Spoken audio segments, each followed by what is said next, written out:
Good morning. My name is Anna Rocchi. I'm a senior trainer and I'm a senior expert in gender issues and protection. What we're going to deal with today is going to be basically protection in emergency context and humanitarian context, but with a specific emphasis on gender issues. So first of all, I usually start with some questions for the audience and just to allow people to focus on specific concepts. My first question would be, what is gender?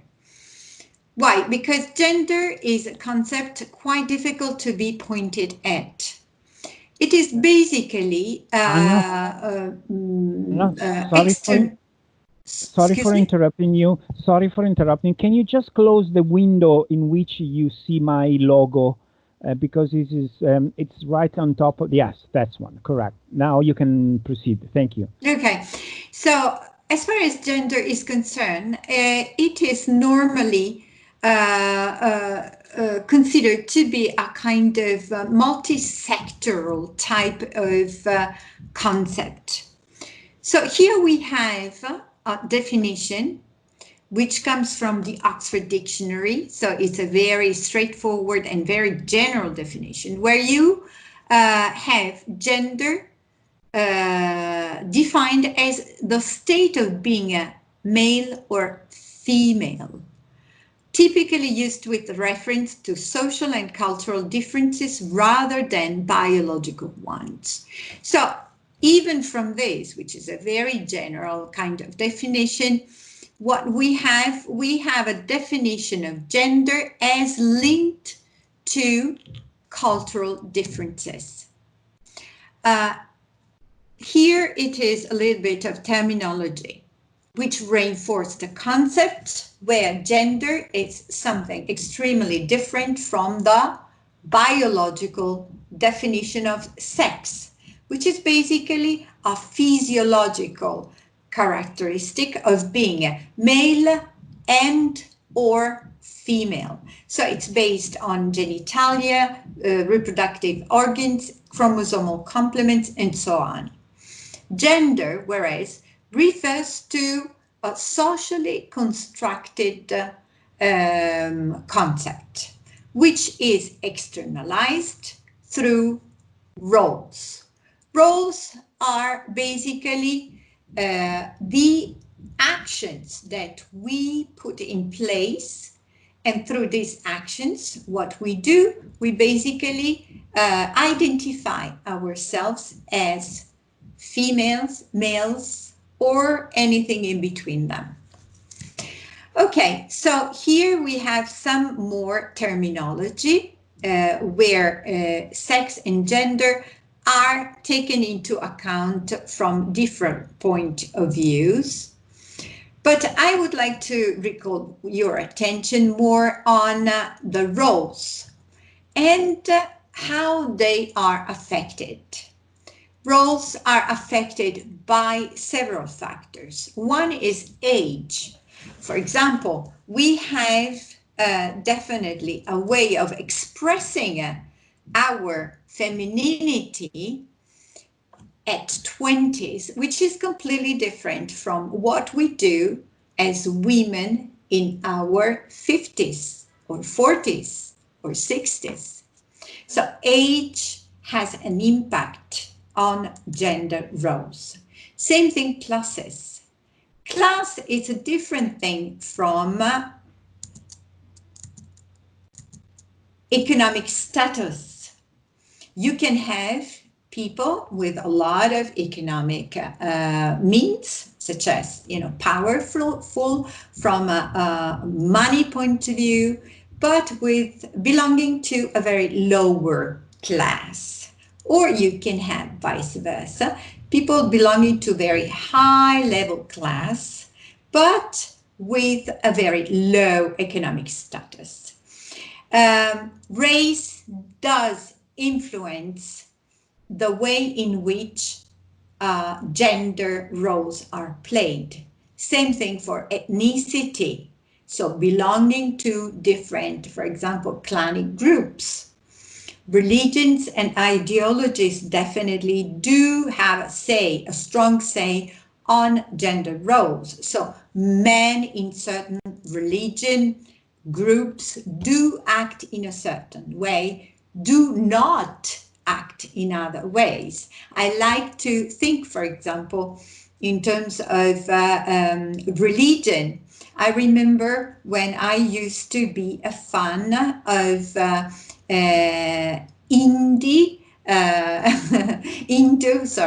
Hindu and religious movies.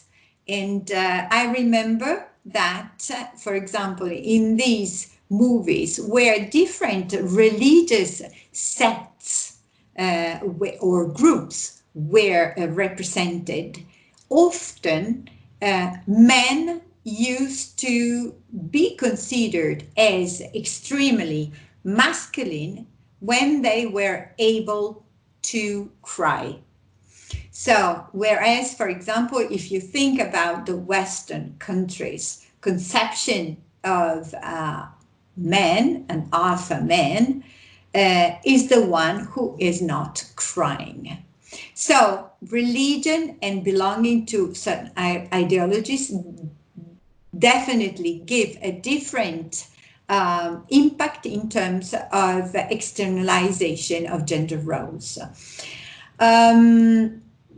Political environment, same thing, extremely important to, if you think in terms, for example, of some of the historical regimes that we have seen in our world history. I'm thinking, for example, of communist China. You had the externalization of the gender roles according to the political views. Okay, gender roles may be so flexible, they could be rigid, they can be similar or different. Think, for example, of gender roles in a family where you have both parents working.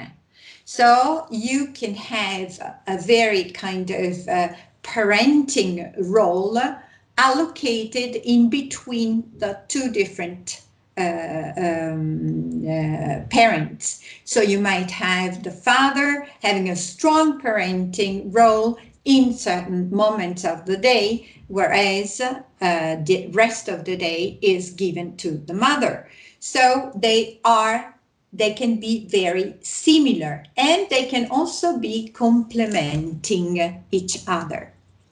So in brief, gender is a social construct, and as such, it can change, and it can be influenced by history, culture, geographic location, religion. So all this gives you the very strong feeling of a very complicated matter. Gender exercises basically at two different levels. One is the individual level. So I exercise my role of being a woman on myself, the way in which I think of myself, the way in which I dress myself, the way in which I tend to externalize myself. And then at society level, so what society is expecting from me as a woman. So in some cultures, for example, women are not expected to dress in a certain way. It's not appropriate, whereas they are expected to be, act, behave, and dress in a certain other way. Okay, so normally these are the two levels where gender roles are played. why are we moving into gender-based violence? Because when we are talking about protection in gender, is definitely the very first type of issue that protection is going to deal with. So, in order to understand how protection can be externalized in very practical terms, such as, for example, in refugee settlements or in complex emergency situations or in emergency situations, definitely we have to understand better what is at the basis of gender-based violence. So let's go and have a look a little bit to the concept of gender-based violence. I usually ask my students to define the concept of gender-based violence because, you know, all of us have in mind more or less what gender-based violence is, but we tend to believe that it is a concept in a certain way very far away from our lives. Whereas, for example, when we start thinking of examples, that's what I always try to stimulate in my students, we might realize that unfortunately gender-based violence is not so far away from our lives.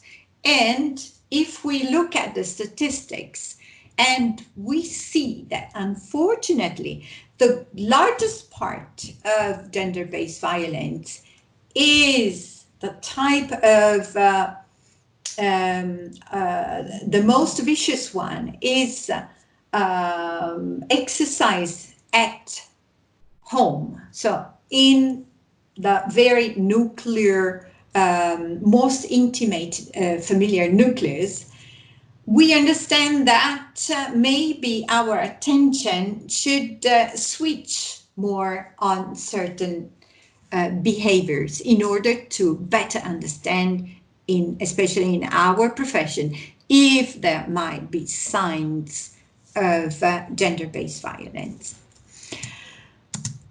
Okay, why is it such a difficult subject? Because as I expressed before, it involves so many different sectors.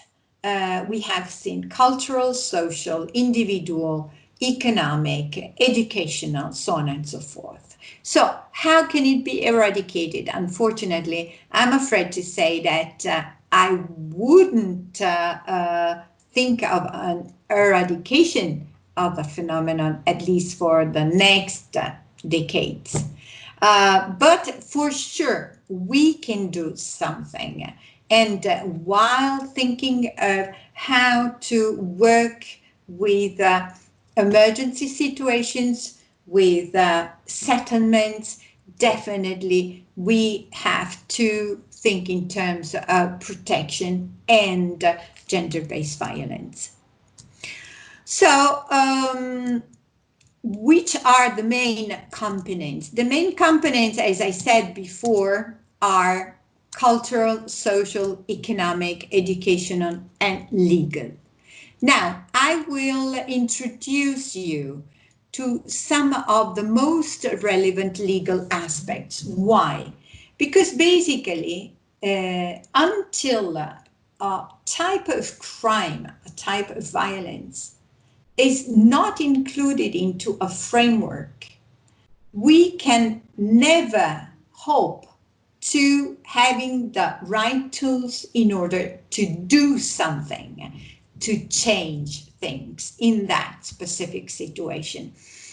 As this specific type of violence has not been recognized as such, from a legal point of view until very recently, I think it's very important for us to have a good understanding of what is the origin of these specific long path that had to be walked theoretically in order to come up with a legal framework which can protect victims of gender-based violence, not only at national and so local level, but also at international level. So violence against women became an issue in the late 70s, early 80s. I mean, if you think about it, very, very recently. The UN Convention on the Elimination of All Forms of Discrimination Against Women was adopted in 1979, but it did not contain a clear explanation of what can be included into the concept of gender-based violence. And you understand that this is extremely important in order to be persecuted. So it was only later on that we had a good understanding of what violence is.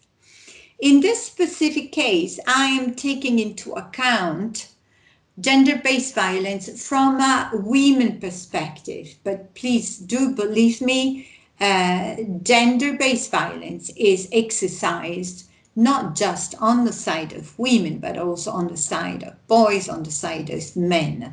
So do keep in mind that this is just one of the perspectives that you can have vis-a-vis gender-based violence. So the broadest definition of gender-based violence is a type of violence that is directed against a woman because she is a woman, or it's a type of violence that affects women disproportionately. Think in terms of raping as a massive way of used in some wars in order to weaken down the oppositors. So it's something horrible, but we have many examples in mind. I'm thinking of RDCs, for example, situations where there's specific, or the Balkans themselves, where this type of violence, massive violence, had a very strong gender connotation because it was the victims were women, okay? So I'm providing you with a number of slides where you can have a very precise and internationally recognized type of definition of gender-based violence. And I'm strongly recommending you to go through them in order to have a good understanding of the phenomenon. I'm not going to go through all the slides in details. What I would like you to understand is that since 1995, and thanks to Beijing Platform for Action, we had a quite well understood and clear definition of what gender-based violence is. Once again, do not forget that the most important type, or the most diffused type of gender-based violence is the one perpetrated by partners in the house. So this type of violence is the most spread one. You can have here well identified all the different types of violence. You can have psychological violence, you have economic abuse, physical violence, for sure sexual violence. But what I'm very interested in because it's a quite typical type of circle, I would like to recall your attention on how normally domestic violence is perpetrated. Normally you have a violent attack, then you have a de-escalation of anger with a sense of guilt on the side of the perpetrator. And then you have the reconciliation. Victims of domestic violence are scared. So they're very much open to reconciliation because they have the hope, which is the next step, that given to their openness, they can reconduce the structure, the family structure, to a peaceful standard.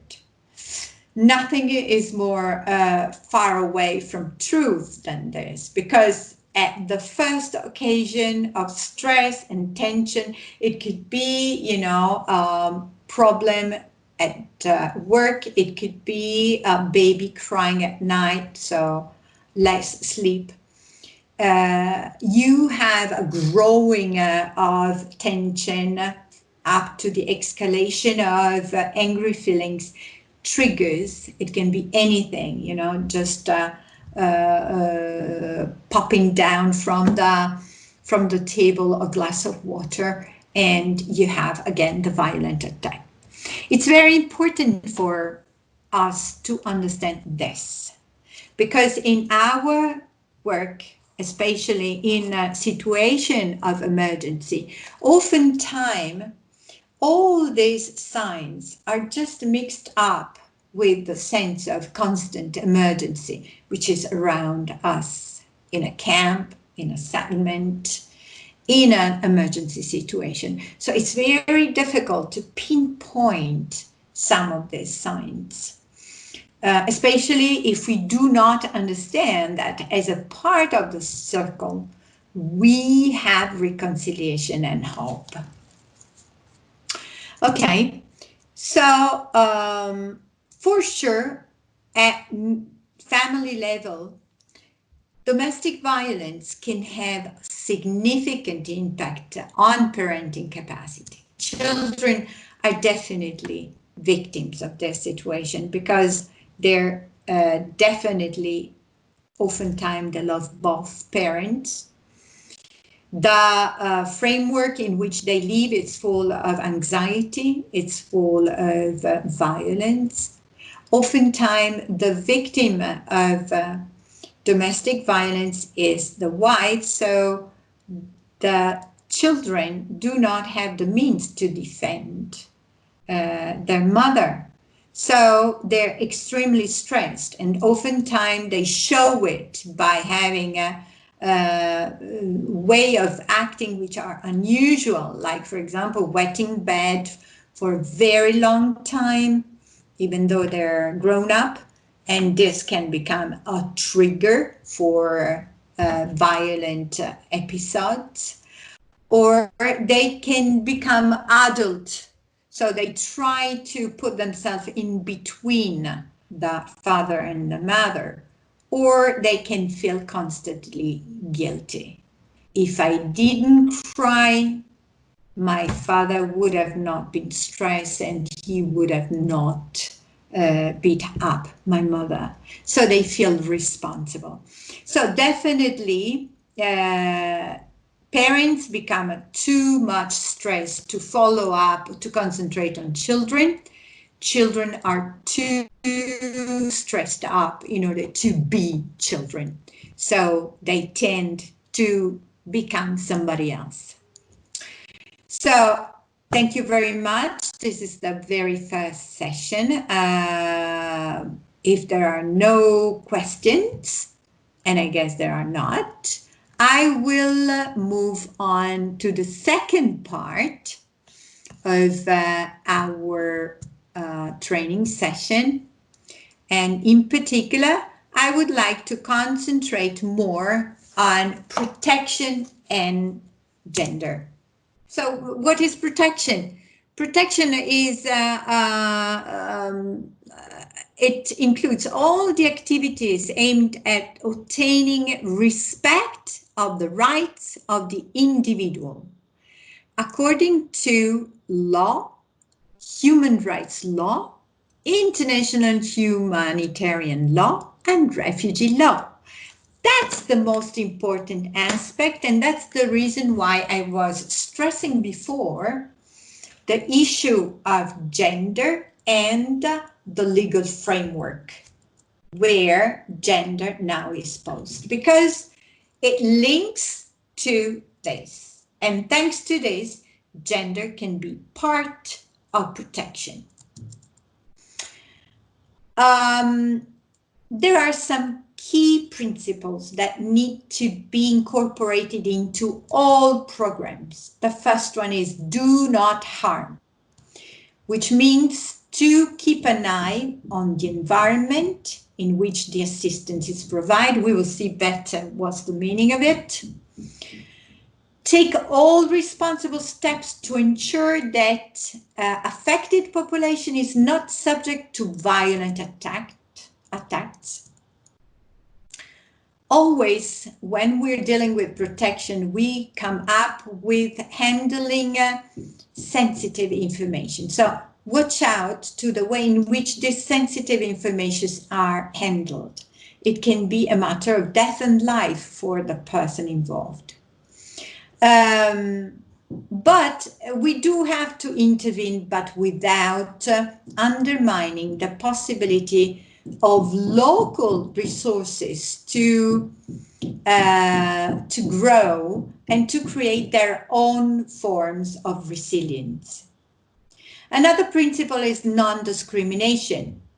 So everybody must have equal access to humanitarian assistance.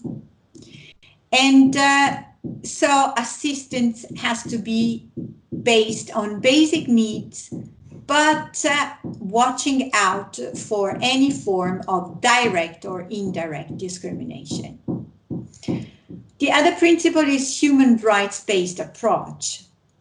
So human rights to assist and support affected people by involving, for example, local authorities, so that the legal aspect also is supported, and by involving communities as much as possible. Consultation at this purpose is extremely important. Let's have a look now to some types of protection. Protection can be responsive, where we have an immediate action to prevent or stop violations. Could be remedial. Here we're talking about long-term action to ensure remedy to violation. We have the environment building aspect, which is the aspect more related to what you are doing now. So how to promote the creation and the enjoyment of an environment which supports resilience and supports enjoyment of communities which are part of this specific environment. In the design of the environment, for sure, protection is an important aspect. So safety based on basic need. But at the same time, it's very important to include the sense of aesthetics, of beauty, in whatever we are building, in order to create an environment which calls out dignity. So let's have, as an example, the comparison of this space, two pictures of this space, which comes from some of your previous sessions. As you can see, the space is there, but have a look to the difference in between the first picture and the second one. Here we have definitely something that not only calls out for, enjoyment, communal space, but also for beauty. Look at it. So it gives a sense of I belong to something which is dignified. Same thing here. We have basically an expression of, let's say, art, which gives the sense of ownership of this location, where cement is already there and is scattered, and for sure, this is not enough to give a sense of beauty and of good and healthy environment. Nevertheless, it contributes greatly to building up in the environment. Thank you very much. Now let's promote pause, a break before moving to the next section. Very quickly, we're gonna have a look to do's and don'ts to promote safety, dignity, and rights. So that's a very important step, because oftentimes we do not understand exactly what some signs that could be relevant in order to identify specific needs in terms of protection. For example, do not force help on people, because from a cultural point of view, sometimes you can misread the signals. So it's very important that you work as a team in order not to be intrusive or pushy, but at the same time to be present. For example, do not pressure the survivor into providing information or further details because of the level of, let's say, privacy and or the level of protection that they might need, that it's not probably clear from the very first moment. In terms of questions and in terms of sensitive information, we said it before. We're talking about survivors, so we're talking about victims of violence. The violence that you might have witnessed or heard.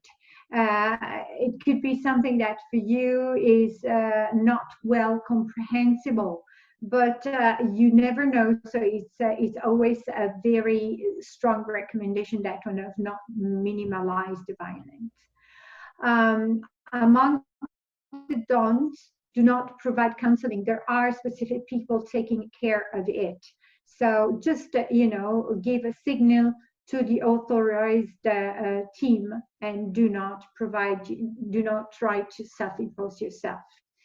Advice, judgments, all these aspects have to be left aside. Watch out with false promises or expectations. That's the most risky aspect. In case of gender-based violence, try not to put yourself as a third party, because oftentimes then your neutrality can be compromised. And so once again, there must be somebody who takes care of it as part of their job. In terms of details, same thing, watch out. It can be part of sensitive information. Once again, on don'ts, do not write down details. Again, privacy and sensitive information. Once again, try not to read which are the main needs of a survivor. Once you have referred or the GPV has been referred, do not ask for extra information or do not try to contact the survivor directly.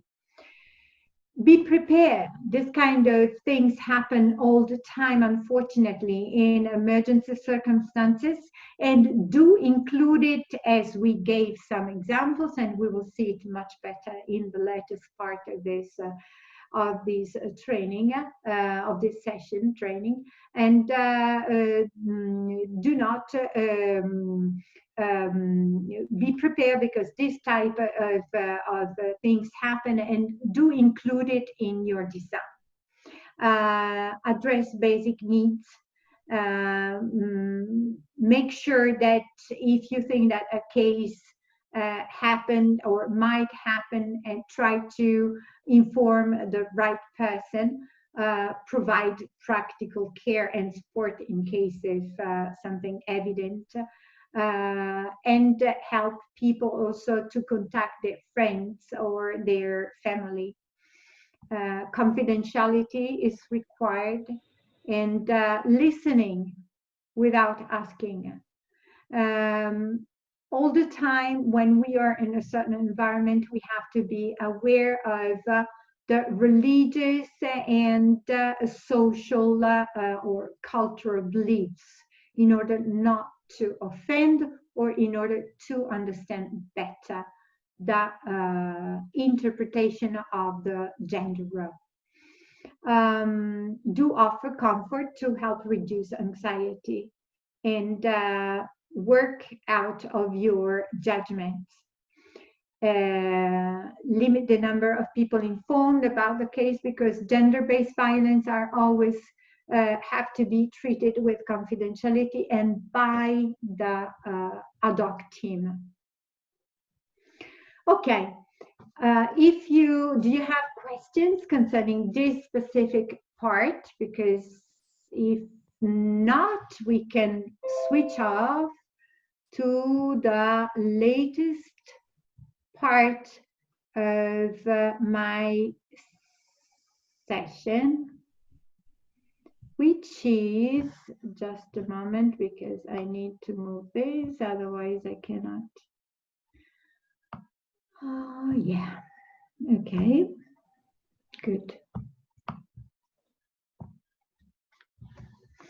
Okay, so now we have gone through gender, we have gone through gender-based violence, we have gone through domestic violence, we have gone through the concept of protection, which are the main principle of protection, and what to do and not to do vis-a-vis gender-based violence.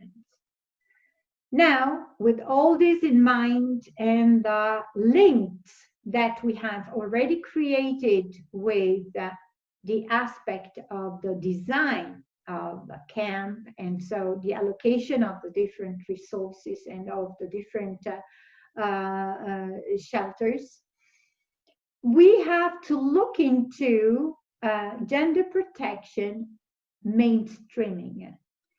Why do we have to take into consideration gender mainstreaming? Because basically, we have to include gender protection mainstreaming into each one of our activity. So if you are, as we gave an example before, if you are working on the design of a camp, you have to keep in mind always gender protection mainstreaming. Why? Because of what we were discussing about before.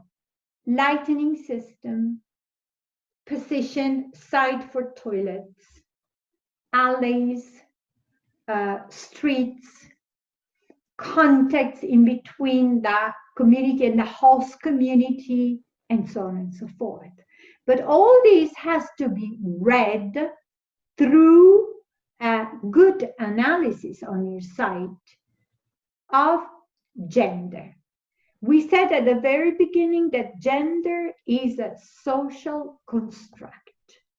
So it changes. And I gave you before an example of how much the roles through which the gender exercise itself can change in contexts of emergency. Do you remember the example I gave you before concerning the men Palestine moved into Jordan camps?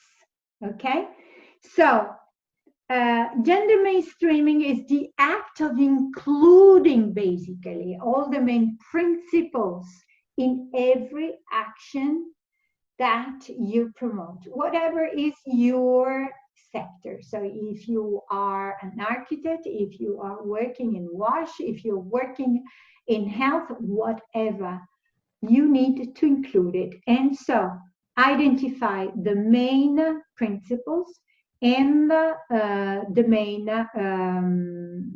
how to exercise this principle in practice. So you will find some definition of gender mainstreaming. Is a strategy for making the concerns and experiences of women as well as men as integral part of the design, implementation, monitoring, and evaluation of policies, programs in all political, economic, social spheres, blah, blah, blah, blah. What is very important to me is that you memorize this. Strategy for making concerns and experiences of women as well as of men an integral part of the design, implementation, monitoring, and evaluation of whatever you're doing. So here there are some funny comics that I always show in order to remind my students that basically some inequality are part of the cultures. You know, in some cultures, the submission of women is not considered something unequal, but it is considered to be part of her being a feminine woman, you know. So that's a typical gender division of labor that we can find in many countries. Nobody has to say anything. This is a little bit more difficult to be experienced, even though when you have rules which are flexible, as we said at the beginning, you might have this one. And it would be very important that you have an exchange from this point of view. This is also something typical, you know. Typically in Western countries, you hear this: men can do one thing at a time, whereas women are multi-purpose. You know, so you're expecting this from women, you know. So they're good at work, they're good at with children, they are good at cooking, and blah blah blah blah. But for men, it's good just to paint well, you know, the house wall. You know, these are some stereotypical concepts that they do not really meet the reality, but you can find some pieces of wisdom. Anna, can I just say something?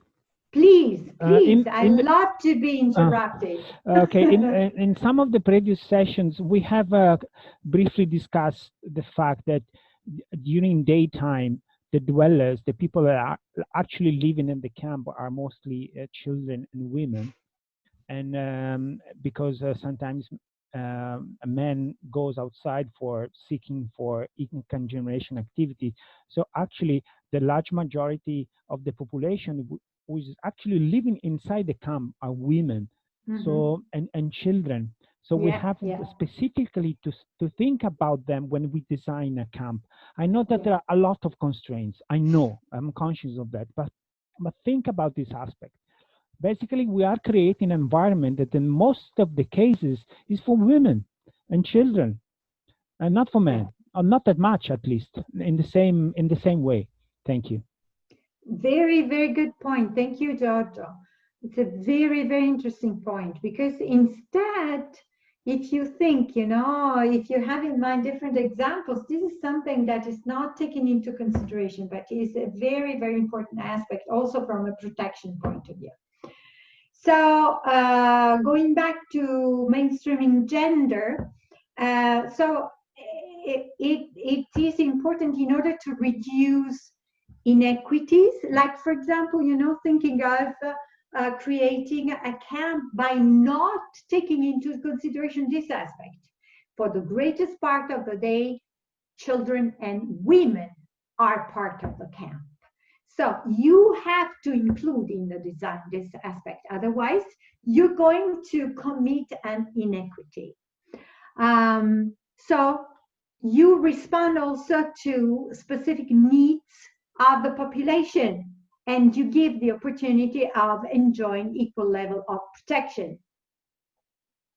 Once again, create a condition for equitable access of both men and women to resources and benefits. So creating communal spaces for having children and women playing and meeting in a safe area means to take care of the community according to their real needs. Normally, there are 3 levels for gender mainstreaming: at legislation level, organization level, and household family level. I mentioned already the importance of the legislation level. Oftentimes, we work at the level of the organization and household family level. So by taking care of, in your case, for example, design of spaces, of areas that anyway support the growth of the society, or for example by protecting families or components of families by looking into protecting them from having cases of violence.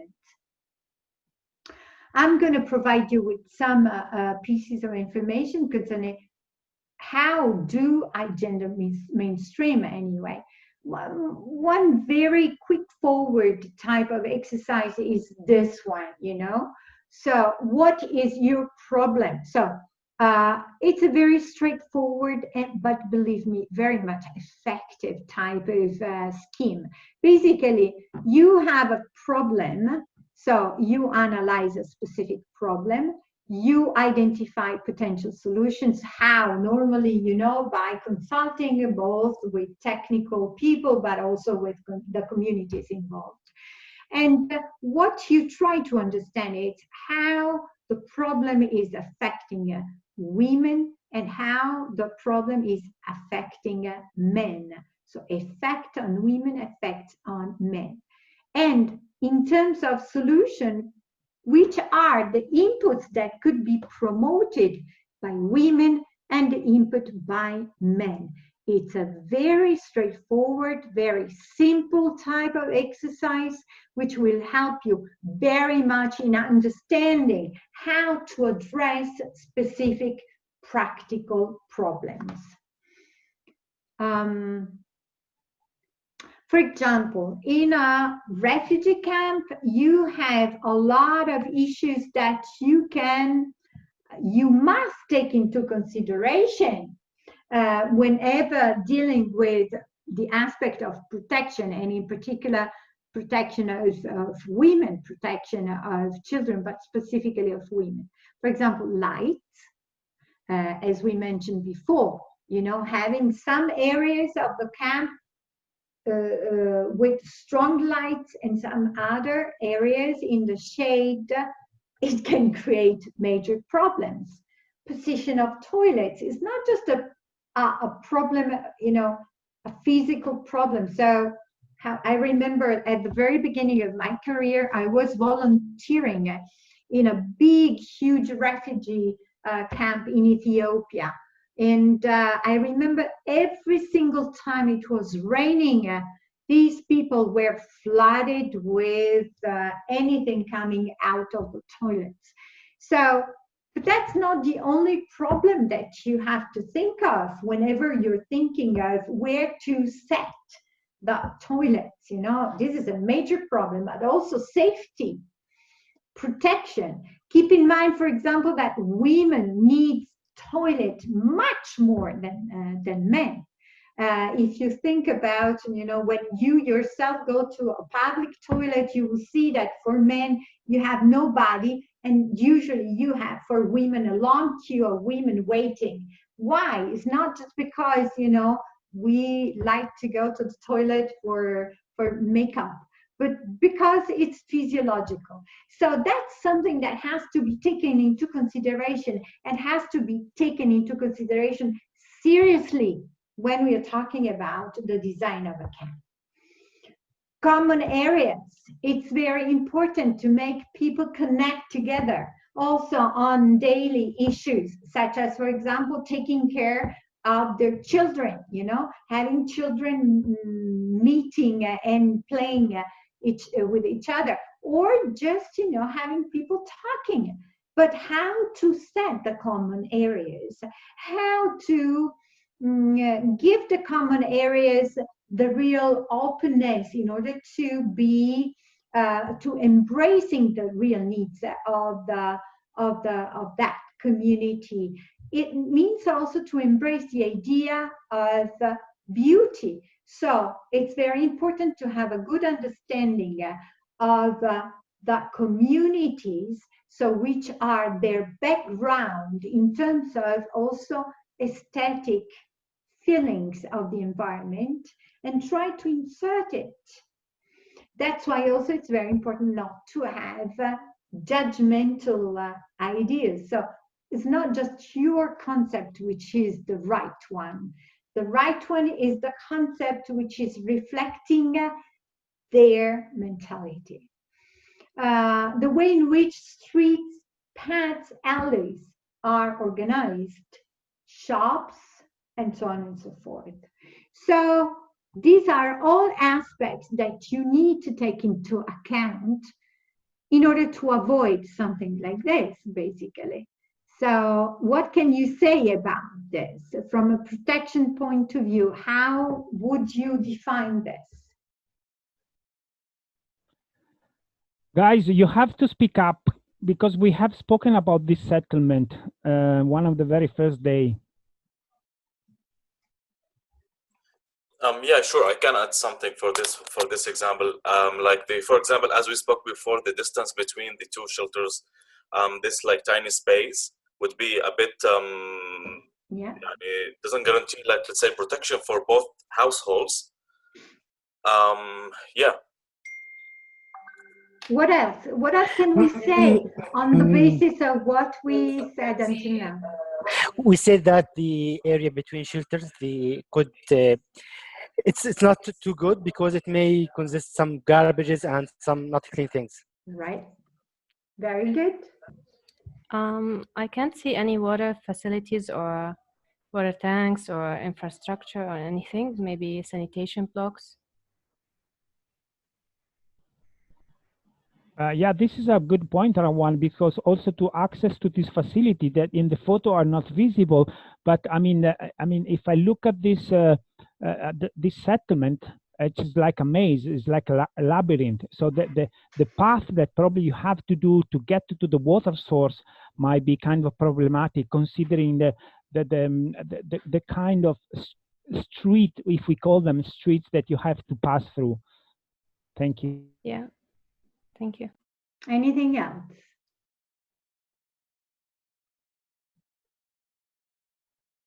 We talk about also both Giorgio and I, the concept of beauty. The concept of beauty. This space, at least at this level, I don't know whether this is at the very beginning. When it was constructed at the very beginning. So maybe then it was ameliorated from an aesthetic point of view. But the way it is presented through this picture is really very poor, So you don't see very much, communal spaces.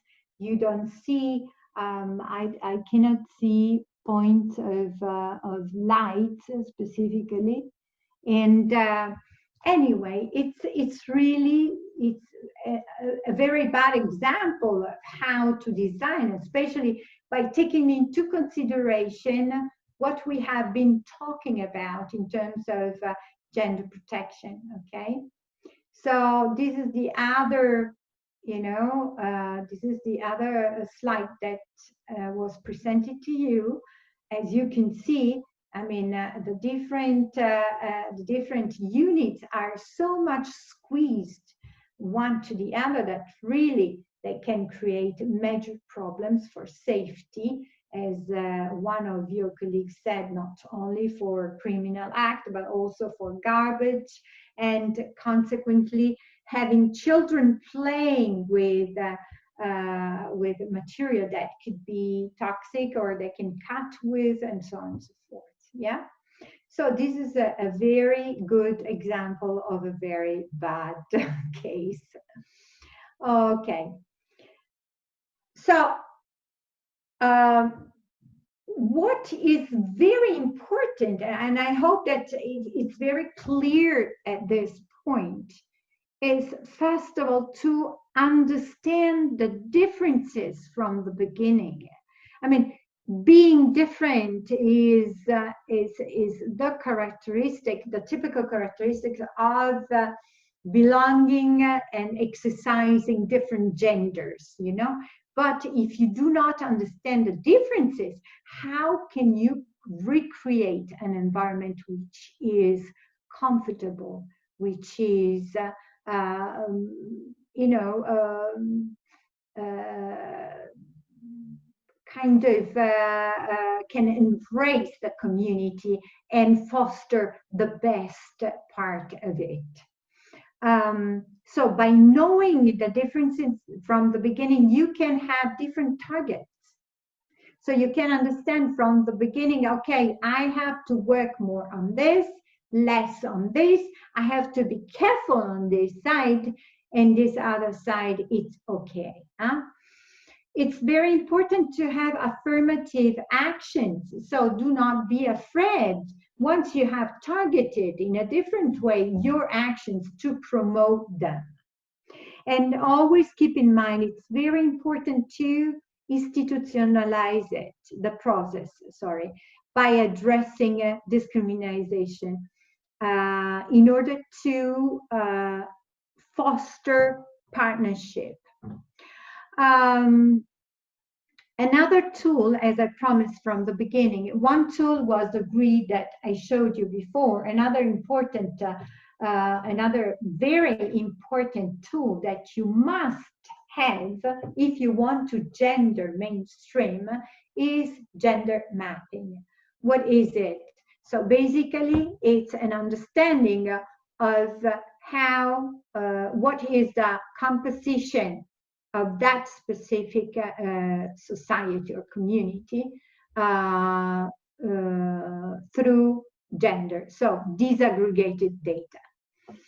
So how to have this type of information? You can refer to different documents, different ways. You can refer to both, you might have the organization in charge of that specific settlement, which can give you pieces of information. You can have also more governmental data. It's always very important that you cross the different data, because in these circumstances, it's very, very difficult, as you know very well, to have a clear understanding and a clear reflection of how the population is disaggregated by gender. But nevertheless, the gender mapping is extremely relevant for you. Here there are some recommendations on how to use, for example, statistics that you might find through surveys or through, for example, government data. So you have always to be very careful, and that's why it's very important, especially when you're dealing with secondary data, to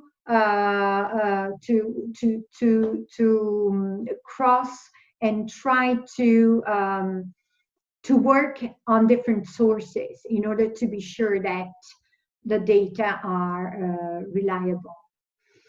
When you are designing, especially when we're talking about designing in a foreign environment, be aware of assumptions.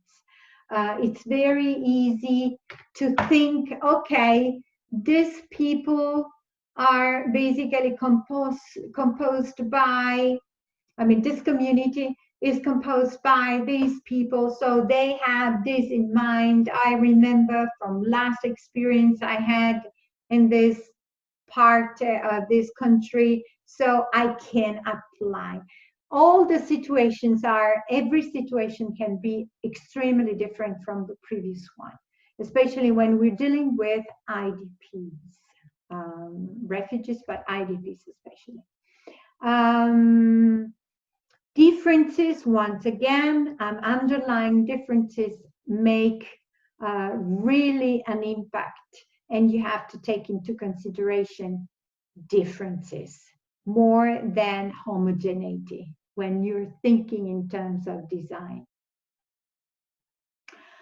So design true human gender protected environments means to integrate the knowledge, the disaggregated knowledge, into different levels.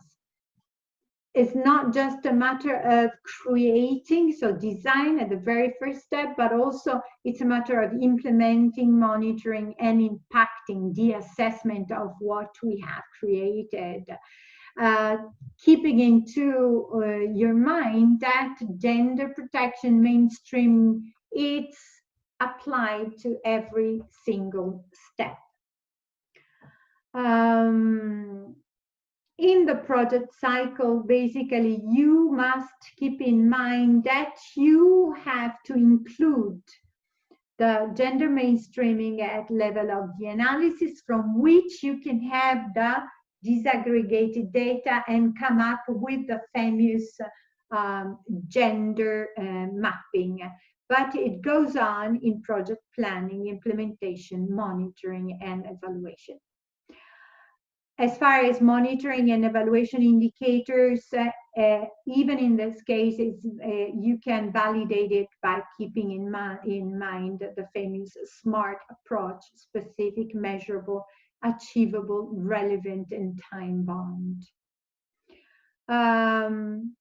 Some additional considerations. We're moving towards the end of this session.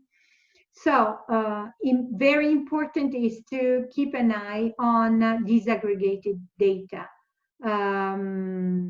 If you cannot, I mean, in order to have disaggregated data, and when you are scarce in secondary data, definitely, in my opinion, and that's what I put here, oftentimes I refer to the clusters, to the cluster groups. And from them, usually I get a good number of information, even though, once again, you have to create links among different sources. Do not forget that we are talking about, when we're talking about gender protection, always about interconnected sectors. So linking your action with other teams is always absolutely positive. It creates, good synergies, and it gives you a broader understanding of the situation. These are some of the measures that can be, from a practical point of view, aspects of great importance to come up with a well-designed camp, for example. The assessments, the design proper by itself, the implementation with all the difficulties, of in practice, of seeing that maybe some solutions needs to be revised, and monitoring and evaluation. So what? These are the results of some of the interviews that I had recently in my latest consultancy in Somalia. Gender-based violence can be, as you can see from the answers of the interviewed, these are, real scenarios. These are not, you know, theory. These are the results of interviews. And I thought that it was important for me to report to you this, because from what you can read from these answers, you understand what is the environment, which are, you know, which were the main issues, the main problematic aspects in these very unfortunate scenarios. You see, for example, this woman said, I can only go to the latrines with large groups of other women so that we don't get assaulted. But imagine if you don't feel well during the night or during the day, and other women are not available in that moment. So it's a big issue. So as we said Anna, before, yes. Sorry for interrupting. Can you go back to the previous slide? I mean, you guys, if you look at all these points over here, we might include those in our guidelines for proper site planning, because it gives you a visual and a spatial insight how spaces sometimes are used very differently from what we have designed from what we had in mind. So I think all these points are very, very, very important to be taken in consideration when we do designs. And if we think back to the settlements which I've seen before, with all the houses so cramped to each other, creating all these very narrow corridors and dark places, this is precisely against any of these points. So just keep reflecting on this issue, because they are very important. Thank you. Thanks to you. And I'm glad that this could be of help. Exactly, that was my objective, you know, creating a mental environment, physical environment. And as you can see, there are some that are more, they look like, you know, more theoretical, like I'm forced to marry my cousin to get a better shelter plot in the camp, which is a typical example of intimate or domestic violence, you know. So it's a type of violence which is happening inside the family, you know, in order to reach something, you know. So when you read something like this, you know that something is not visible because you cannot see this, but it's happening. So it's extremely important to keep this in mind, okay? So gender-based violence can be exercised in so many different ways. And you guys have the opportunity of protecting women, and I mean, I'm taking into account women because that's my field, but I could enlarge this also to extend this also to children, to vulnerable people, elderly people, and so on. So it can be exercised through physical harm, sexual, mental threats, but also exclusion. All this is to make you understand the concept of social protection. So when we design in a settlement, when we design a specific environment, we become in charge of the basis in order to support the growth or let's say the death or the diminishing of the potentiality of that community. So all the aspects that we have been tackled are part of social protection. Social protection is something that we can promote. We cannot substitute ourselves to the community itself. We have to promote it. Once we promote social protection, automatically we cover all the range of protection, even the one which is happening under closed doors, you know, the one that we don't see, okay? So The last recommendation is in engaging men and boys concerning gender-based violence or violence against women. My strong recommendation is in engaging men and boys. They're part of the society. Violence on women or gender violence in general is not just an issue which has to be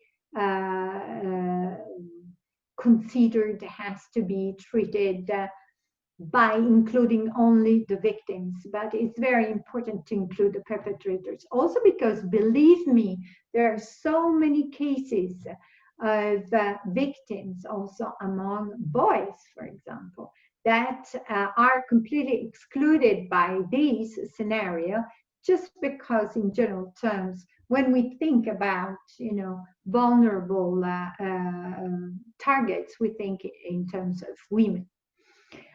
So it's very important not only to promote actions, but also to create and build a mentality.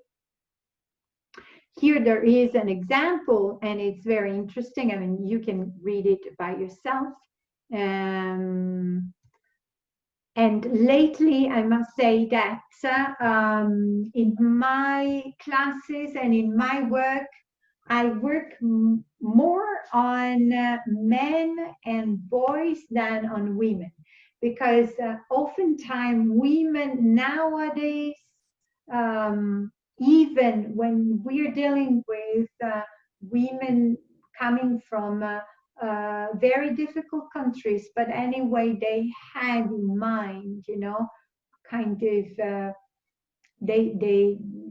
some principles, some basic principles. It's very difficult that you find women completely blind vis-a-vis potential rights, that then they cannot exercise them maybe, but they are kind of familiar. Whereas it's very difficult to find the same ability and the same consciousness at level of men and especially boys. Whereas, especially for boys, I mean, the future is in their hands. So definitely they need to be included in the process. Okay, so I reached the end of my slides, and I would like to ask you whether you had any question or comment.